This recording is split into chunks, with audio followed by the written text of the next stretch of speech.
Welcome back to Communication Campus. I'm Dr. Malynnda Stewart. Today we are diving into a big question. How do we know what we know? This isn't just a philosophical question, it's a foundation to how we study communication. In this episode, we're going to unpack what epistemology means, the three main approaches to communication research, and how your assumptions about truth and knowledge shape the questions you ask with the methods you use. I hope you're excited to dig into this a little bit more today. Let's get started.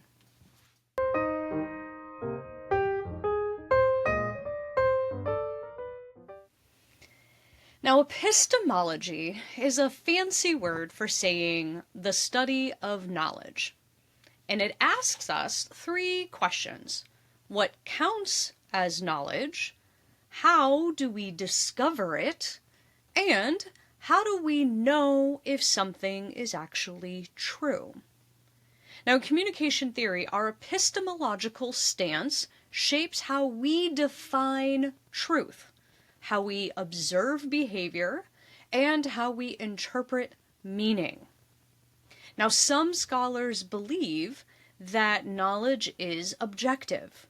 We're just out there waiting to be discovered, kind of like a rock. Others have a perspective that it's subjective. It's co-created through interactions. Like a story told from one person to the next.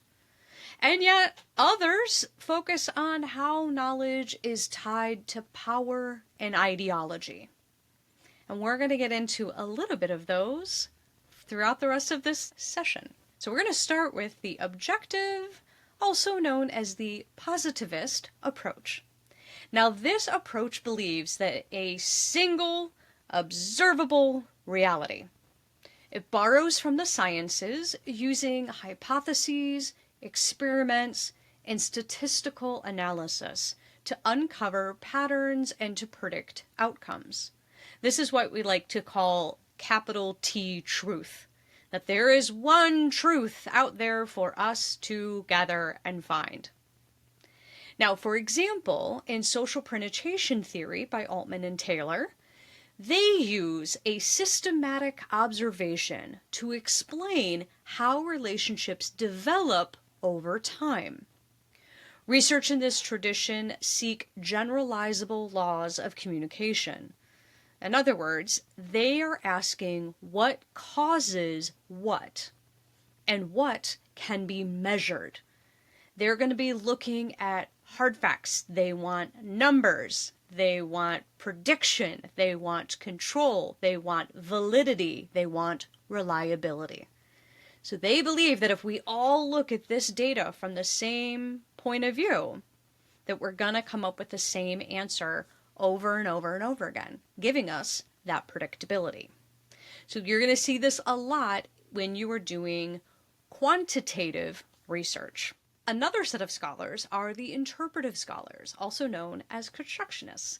And this approach is how we think about truth being socially constructed, or little t truth. These researchers aim to understand the meaning of the perspective that is involved.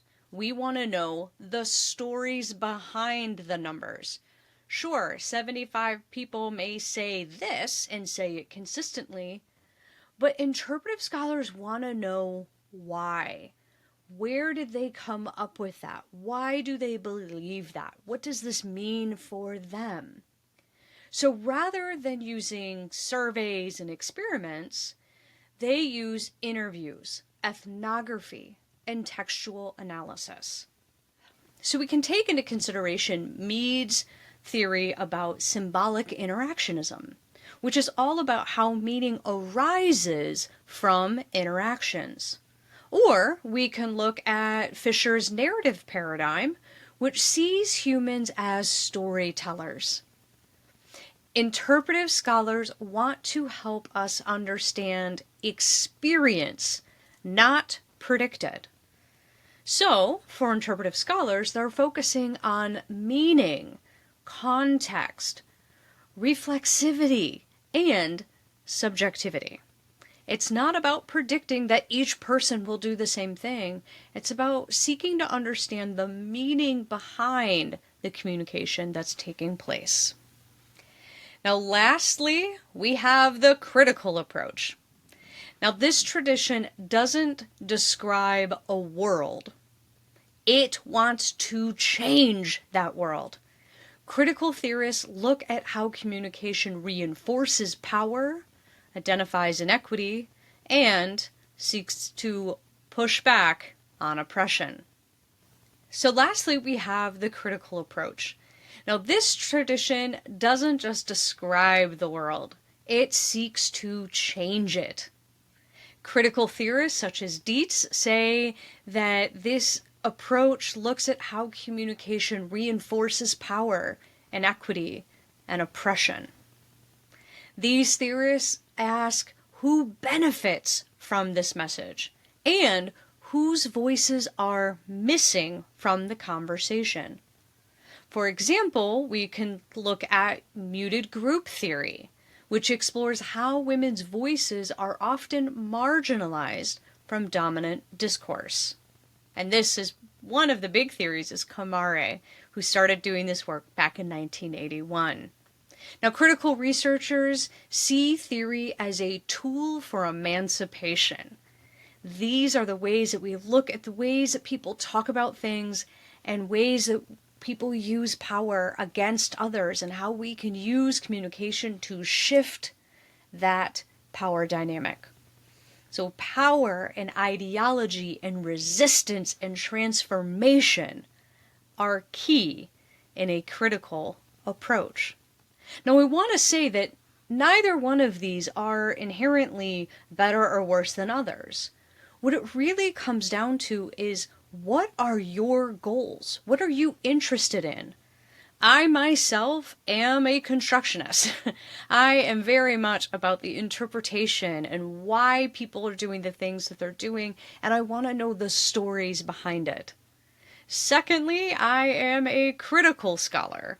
I desperately want to think about how communication can be used to shift power dynamics, to make sure that the voices that aren't getting heard get heard. Yeah, the numbers are important in some things, but I'm not looking for one idea of reality.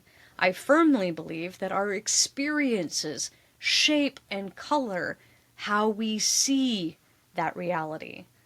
Our sense of truth is created by all of the conversations that we have, everything that we are observing.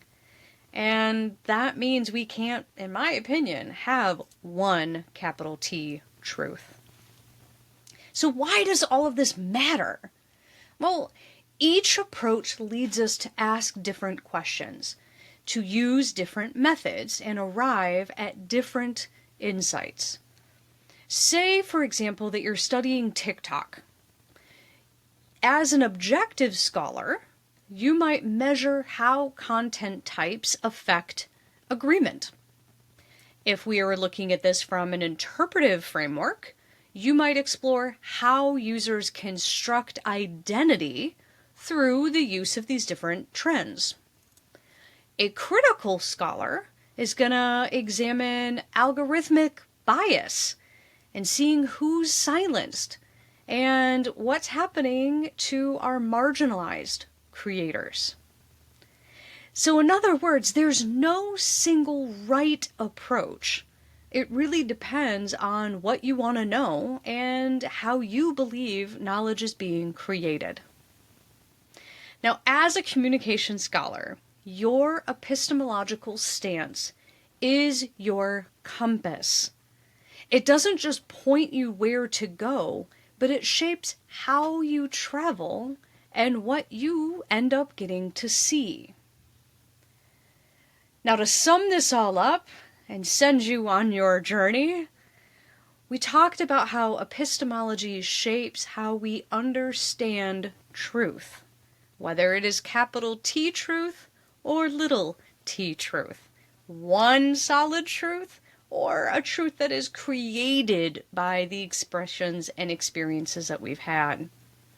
We talked about 3 research approaches: objective, interpretive, and critical, and how they work as different lenses to shape how we see things. And finally, we talked about how our assumptions as a scholar really will shape everything, from your topic to your questions to how you interpret the data. What you are interested in will be used to make the choices of what data you end up collecting. Now, in our next episode, we are going to dig deeper into 7 key traditions of communication theory. From cybernetics to phenomenology, it's kind of like meeting the major schools of thought that are shaping our field. Thanks again for joining me here at Communication Campus. I'm your host, Dr. Malynnda Stewart, and I look forward to seeing you next time. Keep communicating. Take care.